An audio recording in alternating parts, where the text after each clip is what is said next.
Bonsoir à tous, lundi 24 juin, une nouvelle semaine d'information locale débute sur TV78. Bienvenue dans ce journal, voici les titres.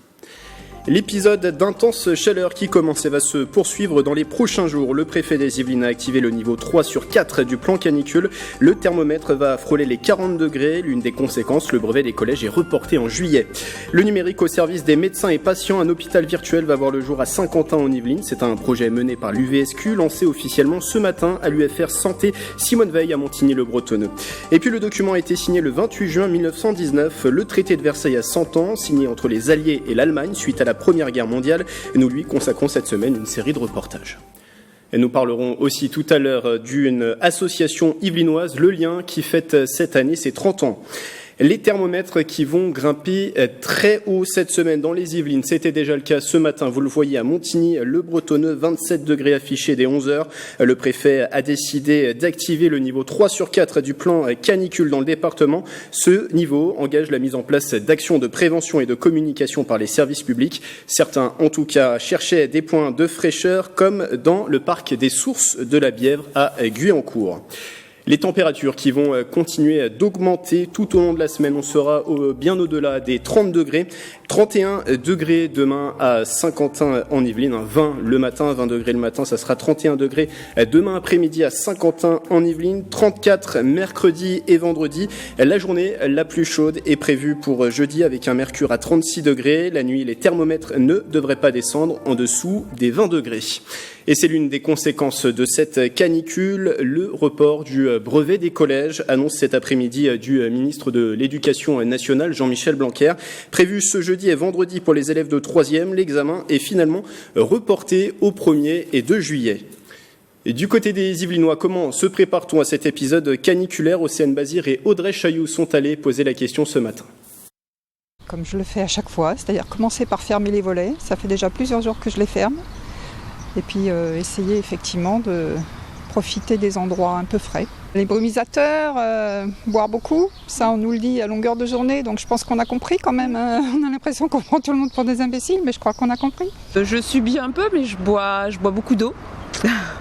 J'essaie de pas trop m'activer. Je gère, ouais, ça va, j'arrive à gérer. J'ouvre grand la nuit et effectivement, dès que le soleil commence à se rapprocher, à chauffer un peu, je ferme les volets et les fenêtres de la maison, j'allume le ventilateur et voilà. Tellement je suis de l'Algérie, alors j'ai l'habitude avec la chaleur et tout, mais bon, il faut boire, c'est l'essentiel pour avoir géré la journée et tout. Mais bon, en tout, ça va. Il faut juste pas sortir trop. Si t'as rien à faire dehors, il faut pas sortir, c'est tout. Il faut bien aérer la maison, c'est tout. En m'habillant légèrement, je pense, et en me promenant probablement avec une bouteille d'eau. Fermer les volets et d'éviter de laisser entrer le soleil, je pense. Alors, bon ou mauvais réflexe, on fait le point avec vous, Marie-Lénia Pichino, bonsoir. Bonsoir. De la rédaction de TV78, quels sont les bons conseils pour survivre à cette canicule? Alors tout d'abord, Grégory, un réflexe très simple, je vous ai apporté un verre d'eau. Merci Marie-Hélène. Parce qu'il faut avant tout s'hydrater, et ce, tout au long de la journée. En plus de vous accompagner d'une bouteille d'eau, vous pouvez privilégier les aliments riches en eau, tels que nos fruits et légumes de saison, le melon, la tomate, la pastèque, vous les connaissez. Le ministère de la Santé diffuse des campagnes de prévention et vous rappelle, entre autres, d'éviter les efforts physiques et les sorties aux heures les plus chaudes. Pensez également à prendre des nouvelles de vos proches, surtout les plus fragiles. Faire attention à son voisinage, ça fait aussi partie des bonnes résolutions, c'est-à-dire de permettre, si vous êtes au courant qu'une vieille dame habite au 6e étage de votre immeuble, qu'elle est seule, allez la voir, allez lui rendre visite, sachez si tout va bien, et ça c'est quelque chose qui est aussi de la prévention. Alors sachez que les personnes âgées, handicapées ou fragiles isolées peuvent s'inscrire sur une liste mise à disposition à chaque mairie afin de recevoir le soutien des bénévoles. Un numéro d'information est également mis en place. Il s'affiche en bas de votre écran. L'appel est gratuit entre 9h et 19h depuis un poste fixe. Donc quelques conseils, est-ce que vous avez aussi des suggestions pour se mettre au frais, Marie-Hélène ? Alors tout d'abord, essayez le plus possible de maintenir votre logement frais en laissant les volets fermés. Rafraîchissez-vous et ventilez-vous. Le bon réflexe peut être de se rendre dans des lieux climatisés comme le cinéma ou le centre commercial. Si vous souhaitez rester en extérieur, pensez piscine et jeux d'eau. L'espace aquatique de l'île de Loisirs a ouvert ses portes pour la saison depuis le 30 mai et le centre aquatique du lac de Montigny-le-Bretonneux a décidé de repousser ses travaux de vidange des bassins pour permettre aux habitants de venir se rafraîchir en ces températures exceptionnelles. Enfin, n'oubliez pas les endroits ombragés comme les forêts. L'espace Rambouillet, par exemple, est ouvert du mardi au vendredi de 9h30 à 18h et de 10h à 19h le week-end. Merci Marie-Hélène pour tous ces éléments. Voilà ce qu'on pouvait vous dire aujourd'hui sur cet épisode caniculaire dans les Yvelines. Le reste de l'actualité en bref, on votait ce dimanche à Vernouillet pour une élection municipale partielle. Rendu nécessaire après des démissions en cascade au sein du conseil en mai, le maire sortant UDI Pascal Collado est arrivé largement en tête à l'issue du premier tour, 44,4% des voix, devant l'ancienne maire socialiste Marie-Hélène Lopez-Jolivet en lice sous l'étiquette de La République En Marche qui récolte 24,4% des suffrages. La liste d'hiver droite de l'ancien adjoint Jean-Yves Denis et celle sans étiquette de Jean-Pierre Grenier obtiennent elles respectivement des scores de 16,7% et 14,3%. Ces 4 listes sont en position de se maintenir pour le second tour prévu dimanche prochain. La plainte déposée contre l'INRA à Jouy en Josas, une ancienne chercheuse employée dans l'unité de recherche de 2009 à 2012 est décédée lundi dernier des suites de Creutzfeldt-Jakob. Elle travaillait sur des maladies dites à prions dont fait partie cette pathologie. Selon l'INRA, cette jeune femme de 33 ans avait subi un accident de service lors d'une expérimentation en laboratoire. La famille de la victime dénonce des manquements à la sécurité. Elle a porté plainte pour homicide involontaire. Toute la vérité sera faite, assure de son côté le site de Jouy en Josas. Et des consultations en télémédecine ou encore des formations via simulateur. Un hôpital virtuel va voir le jour à Saint-Quentin en Yvelines. Le lancement du projet avait lieu ce matin à l'UVSQ. Objectif affiché que le numérique assiste davantage médecins et patients. Les précisions de Marie-Hélène Pichino. Professionnels de santé, chercheurs et élus de l'agglomération se sont réunis au sein de l'UFR Santé de l'Université Saint-Quentin en Yvelines pour le lancement d'un projet imaginé depuis déjà 2 ans, la création d'un hôpital virtuel. Un hôpital virtuel, ça va être d'abord un bâtiment, c'est du solide, et à l'intérieur, on va reconstruire en fait un hôpital, mais avec tout virtuel, c'est-à-dire des mannequins pour la simulation. On va avoir des salles de chirurgie, des salles d'obstétrique, des salles de pédiatrie, des salles de consultation. C'est un lieu, une plateforme de simulation de haut niveau. 3 axes stratégiques sont imaginés, un développement de l'offre de soins avec notamment la télémédecine, un renforcement de la formation, mais également la création d'un Living Lab pour encourager la recherche. Il y a besoin de réinventer le CHU, il y a besoin de réinventer la place du CHU dans les territoires, parce que voilà, c'est pas un scoop de dire que la majorité de nos citoyens, de nos concitoyens se plaignent de difficultés d'accès aux soins, d'accès à la prévention, d'accès à l'éducation en matière de santé. Et bien là, cet espace, cette expérimentation du CHU de demain a pour objectif, pour ambition, de répondre à ces besoins de la population. Le bâtiment de 5000 m² s'inscrit dans le contrat local de santé de Saint-Quentin en Yvelines. L'agglomération apporte le foncier et se montre actrice pour trouver les financements. Cet hôpital virtuel, dans le cadre de ce contrat local de sécurité, au même titre que nous sommes à la pointe pour tout ce qui concerne le développement numérique, au même titre que nous espérons et nous serons à la pointe au niveau de tout ce qui est cybersécurité, voilà, c'est un événement de pointe dans lequel notre territoire souhaite s'inscrire dans les mois et les années à venir. Un CHU du futur pour pallier l'absence de centre hospitalier universitaire dans les Yvelines à l'heure actuelle. Objectif rêvé pour le doyen de l'UFR Santé, une ouverture pour les Jeux Olympiques de 2024. Après les premières ébauches de mars, la direction académique des Yvelines a dévoilé la seconde version de sa carte scolaire pour la rentrée. En école maternelle et primaire, 52 classes ouvriront dès septembre, 30 classes au contraire fermeront. Ajustement fait en raison d'une baisse d'effectifs en maternelle et d'une augmentation en élémentaire. Le dispositif du dédoublement de classes sera également poursuivi et dans le réseau d'éducation prioritaire. En tout, ce sont 488 classes qui seront dédoublées à la rentrée prochaine. Deux invités m'ont rejoint en plateau, c'est Christine Bauder et Pierre Jamblard. Bonsoir. Bonsoir. Alors, Bonsoir. Vous êtes respectivement directrice générale et président de l'association yvelinoise Le Lien. Elle va fêter ses 30 ans. Une journée de célébration est prévue ce jeudi 27 juin au domaine de Madame Elisabeth à Versailles. Donc 30 ans pour cette association.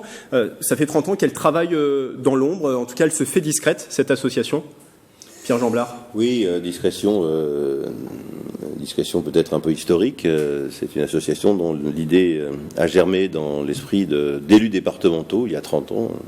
On pense au docteur Dupré, qui était le maire de Maisons-Laffitte à l'époque, qui a dit finalement, côté des dispositifs de l'État, qui était en pleine décentralisation sociale, en 1983, on pourrait peut-être confier à une démarche associative, financée par le conseil départemental, quelque chose, une mission qui passerait par le logement, ces gens qui sont dans la rue, et qu'on replace très rapidement dans le système d'urgence. Donc c'est lui qui est à l'origine de ça, et puis c'est une politique continue et discrète, mais je pense efficace, qui dure depuis 30 ans. Et c'est une certitude, c'est que l'insertion se fait par le logement social. Pourquoi le logement a-t-il une place si importante ? Je pense que le logement, c'est la première sécurité pour une personne. Quand on rentre dans sa vie d'adulte, on a besoin d'un toit. Quand on prévoit aussi son grand âge, on pense encore à un autre type de toit. Tout le long de la vie, on a besoin d'un toit. C'est la première des sécurités. Sans cette sécurité-là, on ne peut pas se projeter, on ne peut pas faire de projet, il n'y a pas de vie de famille. C'est très difficile de trouver un emploi. Sans logement, on n'est rien, on n'a même pas d'identité. Comment ? Parce qu'on peut exercer sa vie de citoyen quand déjà on n'a pas d'adresse. Donc c'est la première, c'est vraiment la première démarche à franchir pour permettre à quelqu'un de repartir. Est-ce que le lien accompagne les personnes, les familles en situation de précarité lors de leur entrée dans un logement ? Comment se déroule cet accompagnement ? Alors, peut-être que Christine entrera plus dans le détail très rapidement. Ce qu'il faut savoir, c'est que les 4 mesures essentielles, ou 4 actions, 4 métiers, comme on dit, sont d'abord le bail glissant, ensuite les mesures d'accompagnement par le logement sous différentes formes, qui sont plusieurs métiers, et enfin l'accueil des mineurs non accompagnés que l'on évoquait ou qu'on évoquera tout à l'heure.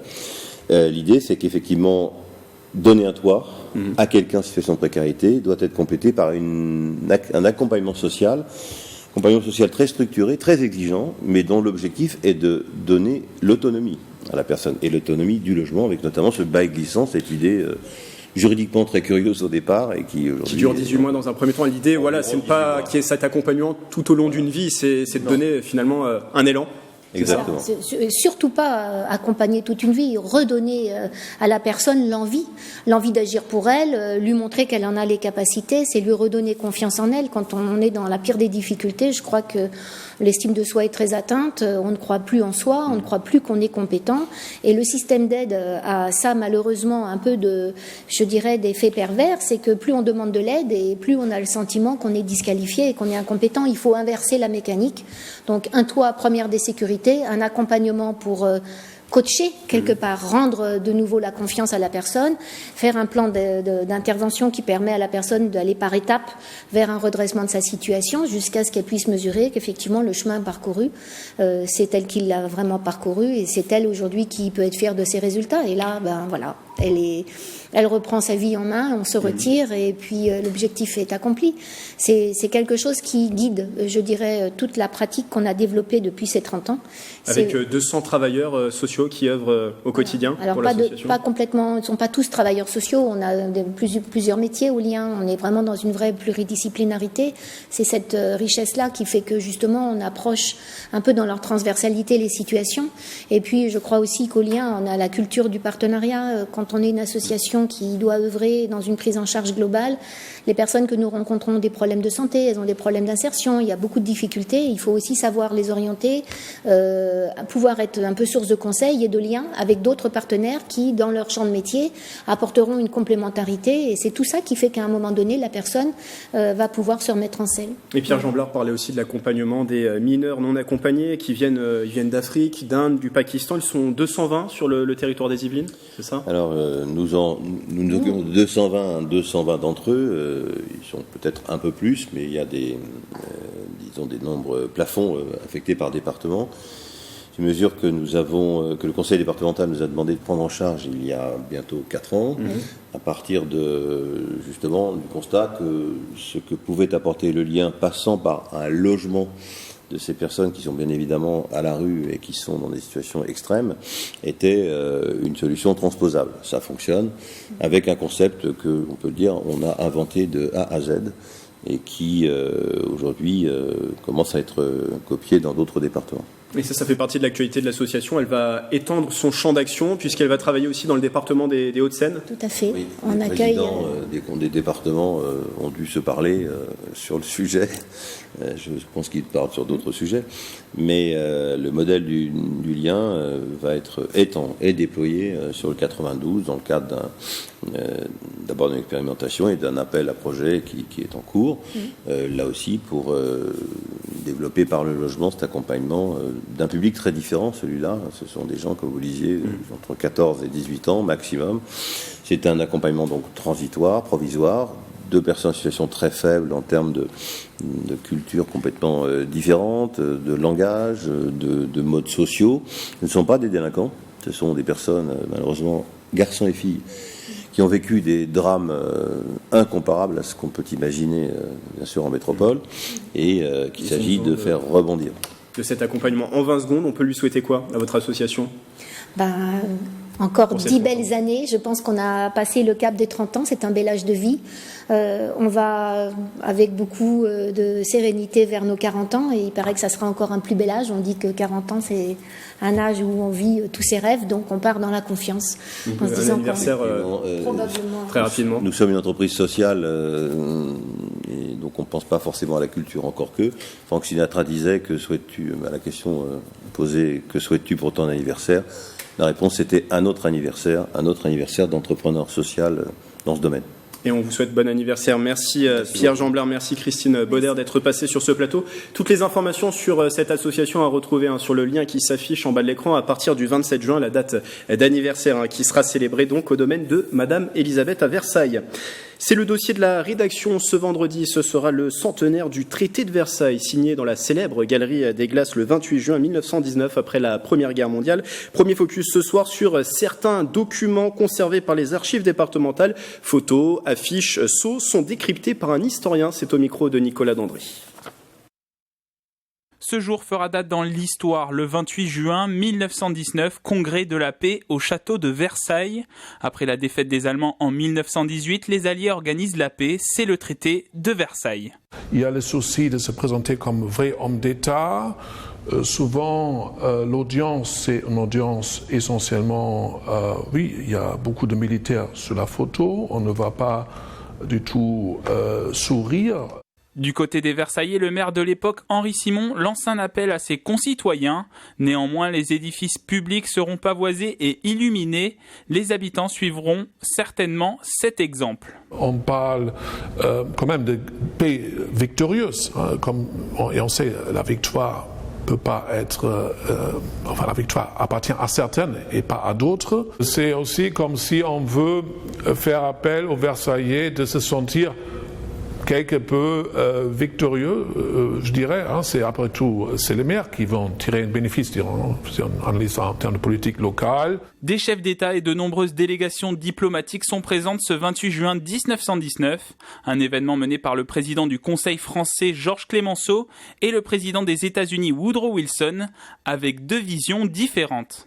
Globalement, il y avait l'idée de rendre le monde plus sûr par la démocratisation, premièrement, deux, rendre le monde plus sûr par la sécurité collective, société-nation, et trois, rendre le monde peut-être plus interdépendant. Il y avait déjà l'idée de libre commerce. Face à lui, on a Clemenceau qui, lui, il croit plutôt à la réelle politique. À la réelle politique veut dire au rapport de force, dont lui il estime une paix durable repose globalement sur la force dissuasive. Autre document conservé par les archives départementales, les remarques des Allemands sur les conditions de la paix. Ce qui a été ressenti le plus, c'est un diktat, c'est-à-dire c'est imposé, ce caractère très imposé de traiter le fait que les Allemands étaient totalement exclus, totalement considérés comme un objet, et surtout qu'ils étaient considérés comme moralement coupables. Donc les Allemands, bien sûr, s'opposaient aux réparations, bien sûr. Donc la somme qu'ils devaient payer, c'était pas possible de payer. Jusqu'aux années 80, ils auraient dû payer. Il y a des aspects aussi, cette limitation de l'armée allemande, donc l'armée ne pouvait plus avoir plus que 100 000 hommes, etc. Au total, plus d'une cinquantaine de documents sont conservés aux archives départementales en lien avec cet événement, des pièces achetées auprès de particuliers.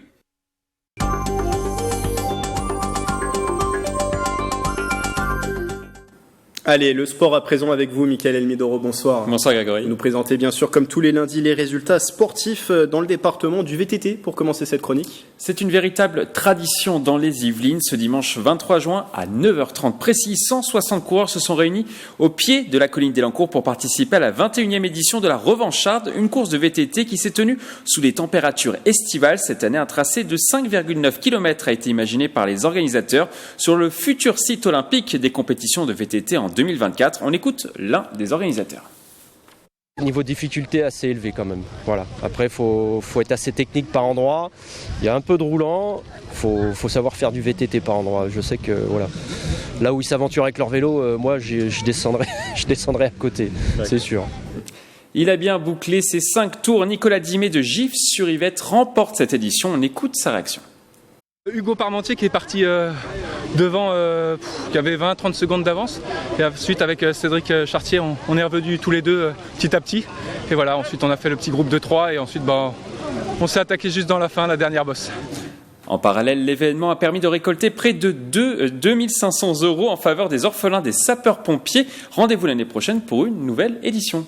Du football à présent, Mickaël. Direction, le club de football de Trappes. L'annonce est tombée ce week-end en assemblée générale. Mustapha Larbaoui a décidé de quitter la structure après 16 années passées au club, dont 14 à sa présidence. Potentielle tête de liste à la mairie de la commune, il ne voudrait pas mélanger les genres. On écoute justement la réaction de Mustapha Larbaoui.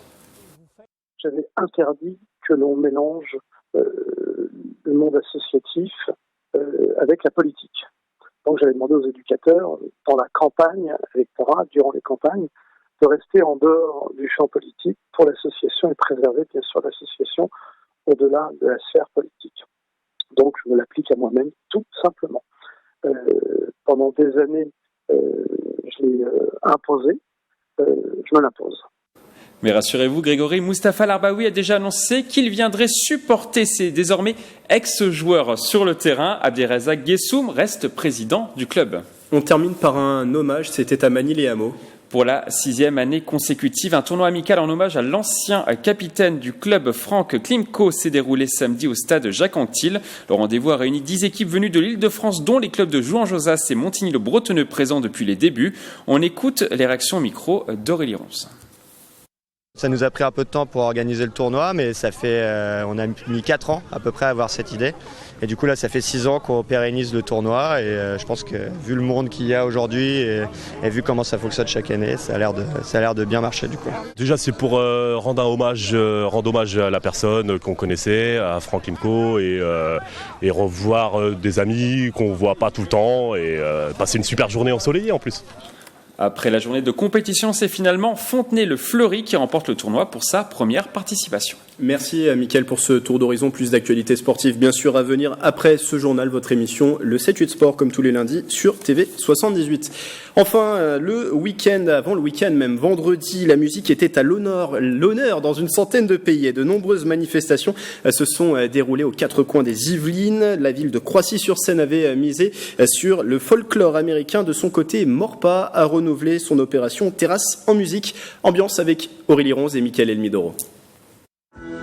Du rock'n'roll à Morpa, de la country à Croissy-sur-Seine, des ambiances différentes pour célébrer le début de l'été, mais aussi la musique avec un grand M. Pour cette 38e édition de la Fête de la musique, la ville de Croissy-sur-Seine a permis au public de traverser l'Atlantique et de vivre à l'heure américaine. Ça permet de découvrir un autre pays et bon voilà, ça fait partie du rêve américain, alors pourquoi pas le vivre un peu ici, c'est bien. C'est de relier la musique américaine avec donc cette fameuse équipe de foot, l'équipe donc féminine de foot américaine. Et Croatie les accueille à ce titre. À Maurepas, la musique s'est invitée sur les terrasses de plusieurs commerçants, au programme de la bonne humeur, de la convivialité et du rock.